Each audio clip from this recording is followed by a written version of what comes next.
Sometimes the best beer is just the one sitting in front of you. Nothing fancy, nothing overthought, just a beer, a bar stool, and maybe a place that feels like it's been there forever. And honestly, where you're drinking that beer matters.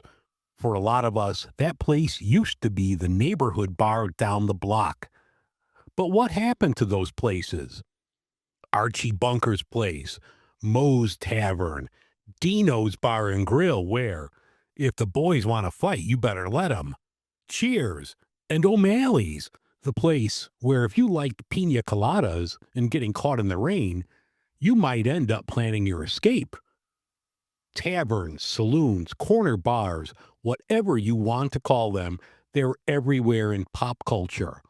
But in real life, they feel like they're disappearing.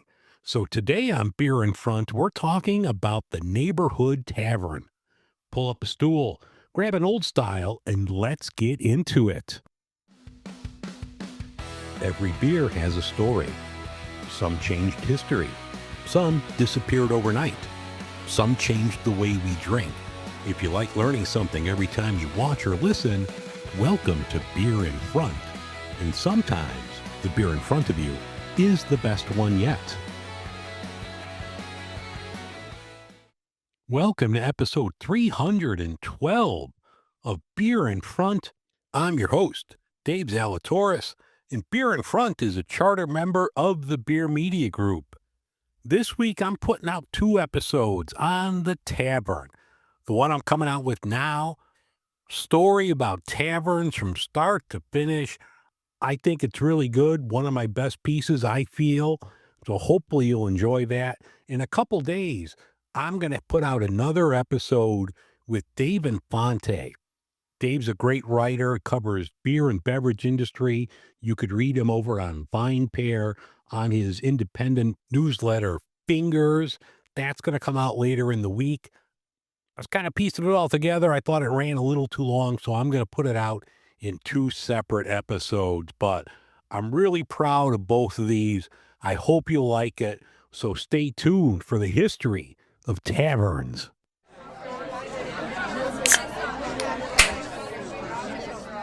Welcome to Beer in Front.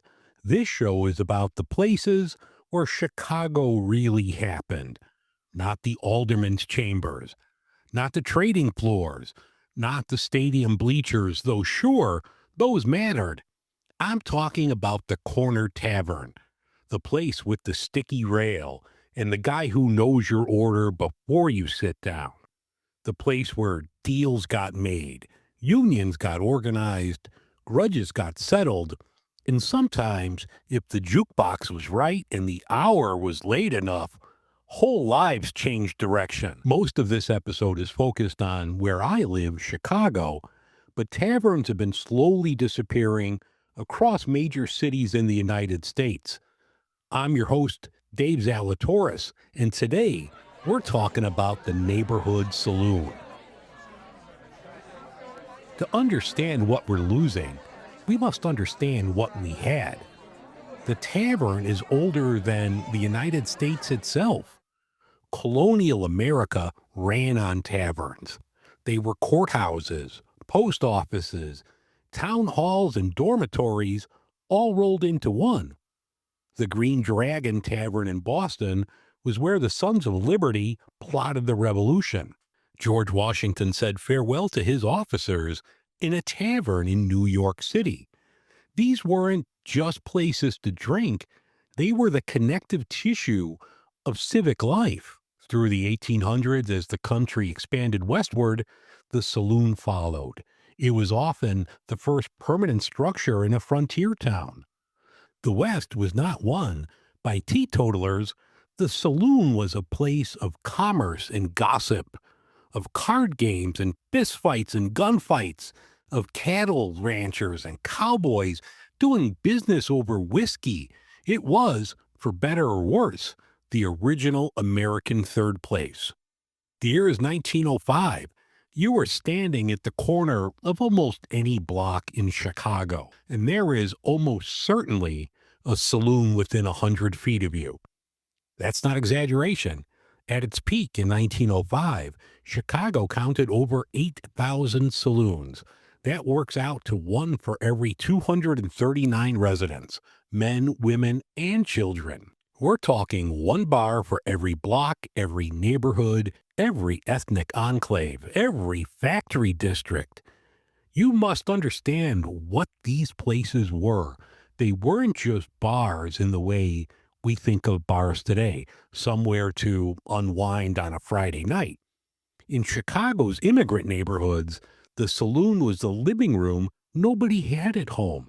It was the hiring hall. It was the bank in a pinch. When the sweltering heat of a Chicago August turned upper floor tenement apartments into ovens, the cool, dimly lit saloon was where you went to breathe. Every major city has ethnic pockets. These places were a godsend for immigrants looking for people who looked like them and spoke like them. As one historian put it, the neighborhood bar was the country club of the community. And it was easy to open one. Liquor licenses were widely available. And here's the part that really fueled the boom. Breweries would often set up a saloon keeper with the whole package, the storefront, the glassware, the furniture, the beer, all provided by the brewery itself. You could still find Schlitz houses all around Chicago. Now, in return, you sold their beer exclusively. It was a franchise model before franchises existed. Chicago was thirsty. Chicago was growing. And the tavern was the institution that held it all together. But nothing good lasts forever.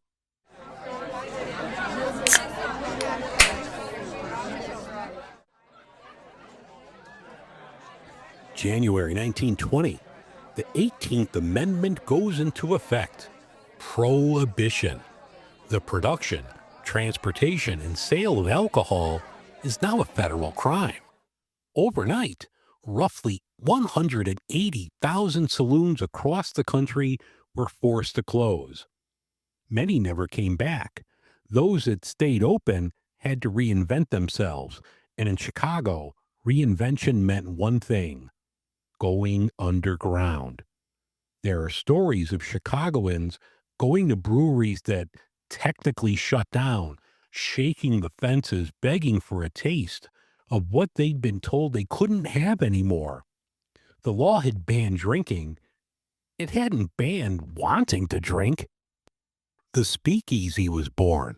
Now, speakeasies existed all over the country. But Chicago was different. We had Al Capone. By the late 1920s, Capone, head of the Chicago outfit, was running an estimated $60 million a year, supplying illegal beer and liquor to the thousands of speakeasies under his control. $60 million. In 1920s money, this wasn't a criminal operation on the margins of the city. This was the city in a lot of neighborhoods. So the bars went quiet on the outside and roared on the inside.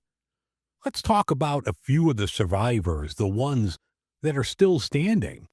In the Uptown neighborhood, there's a place called the Green Mill. It started as Pop Moore's Roadhouse in 1907. The bartenders will tell you that back then, the only other thing in the neighborhood was the cemetery. By the 1920s, the Green Mill had a new name, a new owner, and a very important regular customer. Al Capone had his own booth, positioned so he could see both the front and the back entrances from his seat.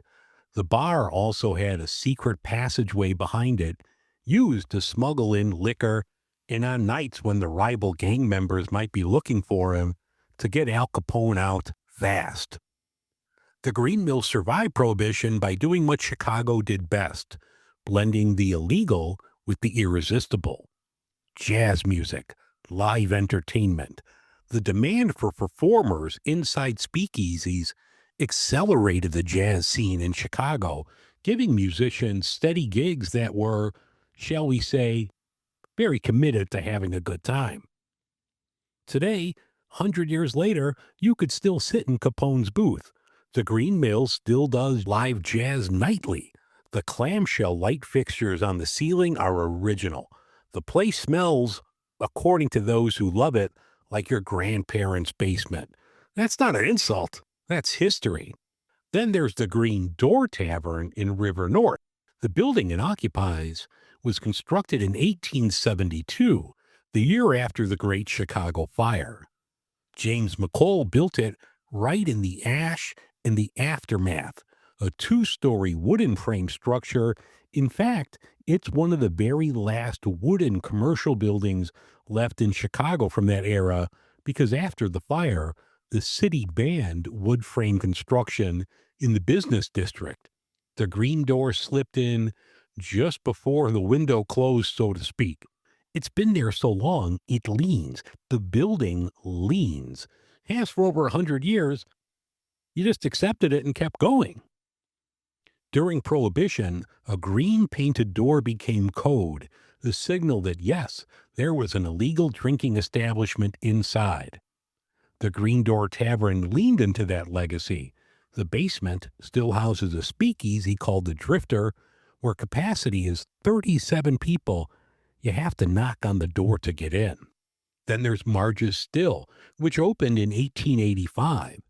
After Shaller's Pump closed in 2017, Marge's became the oldest operating tavern in Chicago.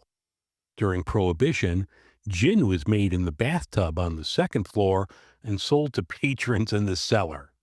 A bathtub on the second floor, a cellar below.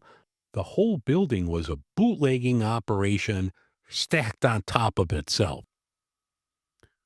Over in Old Town, Twin Anchors has been pouring since 1932, but the building itself dates to 1881, and records show a tavern operating on that corner as far back as 1910. During Prohibition, it operated as a speakeasy called Tantallee Soft Drinks. It even has a bar donated by the Schlitz Brewing Company during World War I that's still in use today. That bar outlasted Prohibition, the Depression, and every miserable Cubs losing season since. Speaking of which, we cannot tell the story of Chicago taverns without talking about the Billy Goat Tavern.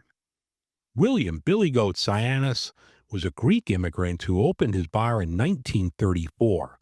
He had a pet billy goat named Murphy. In 1945, the Cubs were in the World Series, and Sianis bought 2 tickets, one for himself, one for Murphy. They were turned away. The goat apparently smelled. Sianis was furious. He reportedly said, "The Cubs ain't gonna win no more. The Cubs will never win a World Series as long as the goat is not allowed in Wrigley Field." The Cubs did not win a World Series for 71 years after the curse. The Billy Goat Tavern became famous again when John Belushi immortalized it in a Saturday Night Live sketch, "Cheeseburger, cheeseburger, no fries, cheeps." It is loud and greasy and exactly what it should be. And yes, the Cubs finally won in 2016. The curse apparently lifted. The Billy Goat Tavern is still open.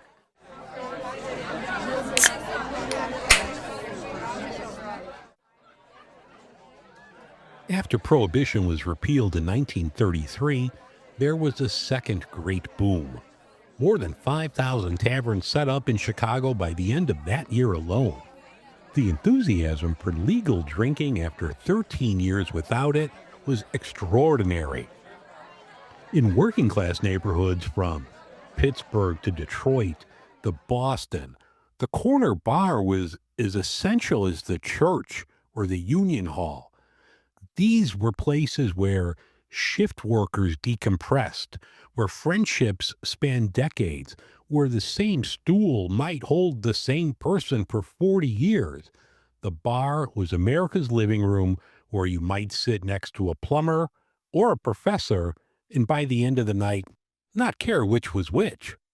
One famous boozy strip in Chicago was Ashland Avenue between Pershing Road and 47th Street on the western edge of the Union Stockyards.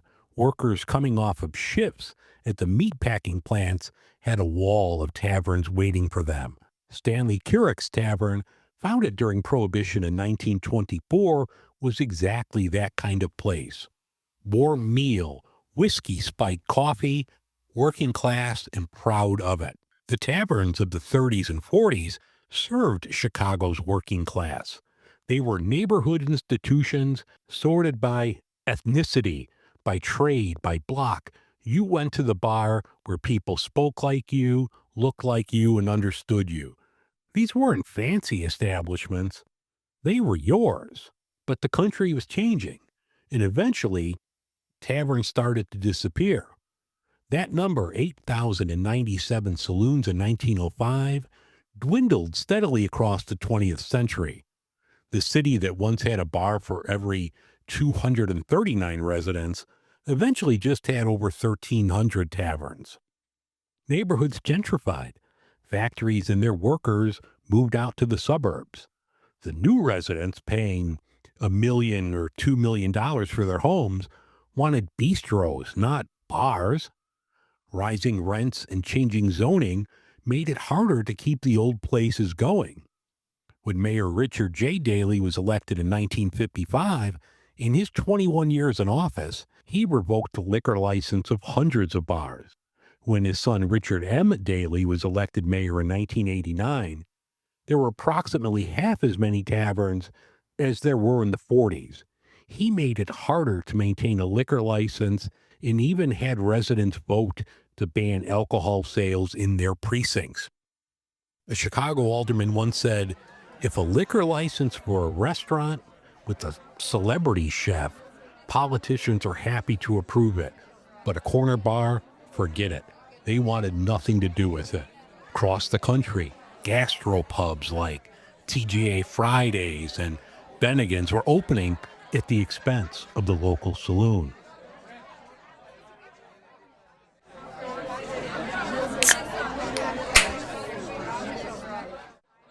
Between 2004 and 2014, 1 in 6 neighborhood bars in the United States closed. At the peak of that decline, bars were shuttering at a rate of 6 per day. By the mid-2010s, America had roughly 10,000 fewer bars than it did at the start of that decade, a 17% drop in just 10 years. Around this time, the craft beer boom was on. In that same time frame between 2004 and 2014, the United States went from 1,447 breweries to 4,014. Today, we're at over 9,500. Many of these breweries also have tap rooms that have taken consumers away from the neighborhood tavern. Then COVID hit, and the industry cratered. The bar and nightclub market lost over $12 billion in 2020 alone.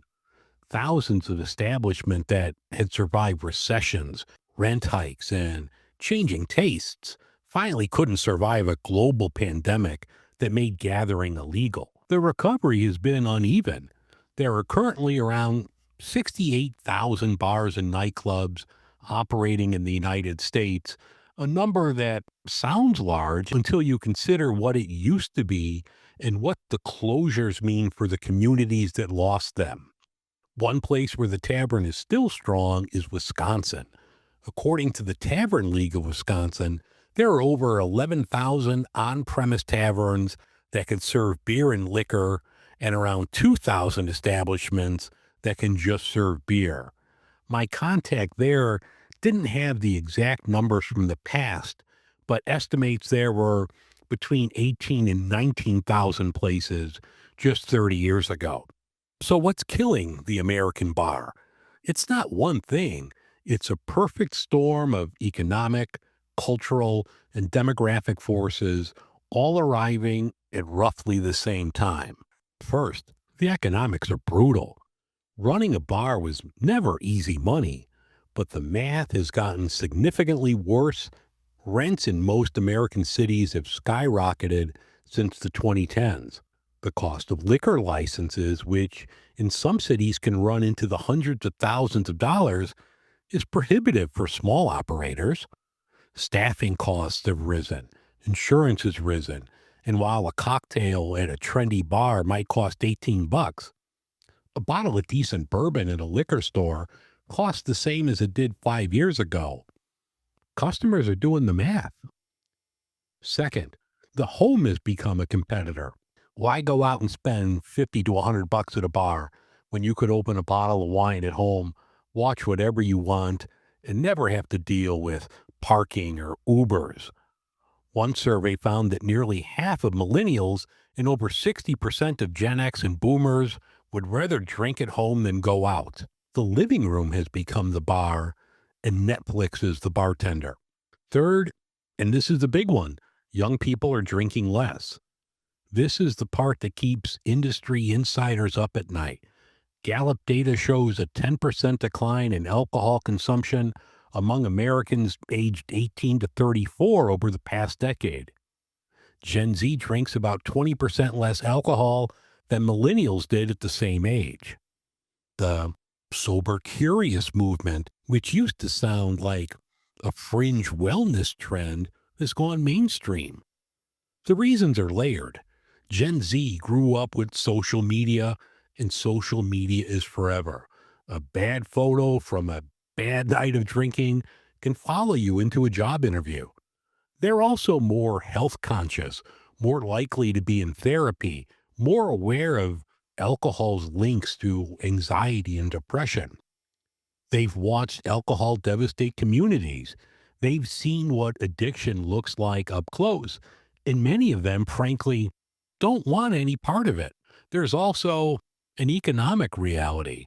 When a round of drinks for 4 people can cost 75, 80 bucks, a generation carrying student debt and facing $2,000 a month in rent in most major cities makes a very rational choice to stay home. Fourth, the digital world has replaced the social function of a bar. This one, it's harder to quantify, but it's hard to ignore. The neighborhood tavern essentially served as a social function. It was a place to meet people, to be seen, to belong to something. You could walk in alone and leave with a conversation, a phone number, a new friend. Today, that social need is being met, or at least approximated, by phones. Dating apps have replaced the bar as the place where romantic connections begin. Discord servers and group chats have replaced the booth in the corner. TikTok is the new jukebox. The bar was the original social network, and it lost. And so, one by one, the taverns where generations had watched ball games, argued about politics, fallen in love, and found out who to call when you needed a job, they went dark. But here's the thing, the ones that survived, the Green Mill, the Green Door, Twin Anchors, Billy Goat, and others, they didn't survive by accident. They survived because they were irreplaceable. No amount of exposed brick and craft cocktail menus can manufacture a century of real history. The neon sign above the Gold Star Bar in West Town still reads, "Furnished Rooms," a leftover of when the building was a by-the-hour hotel. Nobody updated it. Why would they? It's the whole story in 2 words. The bar at Twin Anchors, donated by Schlitz during World War I, still has the same hands resting on it that it always did. Different hands, same bar. And at the Green Mill, some nights when the jazz is late and the lights are low and it smells right, the booth in the corner is full, you can almost believe the city hasn't changed at all. Chicago built itself on the tavern, the immigrant, the laborer, the bootlegger, the gangster, the ball player, Mike Royko. They all found their way to a bar stool eventually. The bar was where Chicago happened. Next time you pull up a stool somewhere, think about the 8,097 that came before.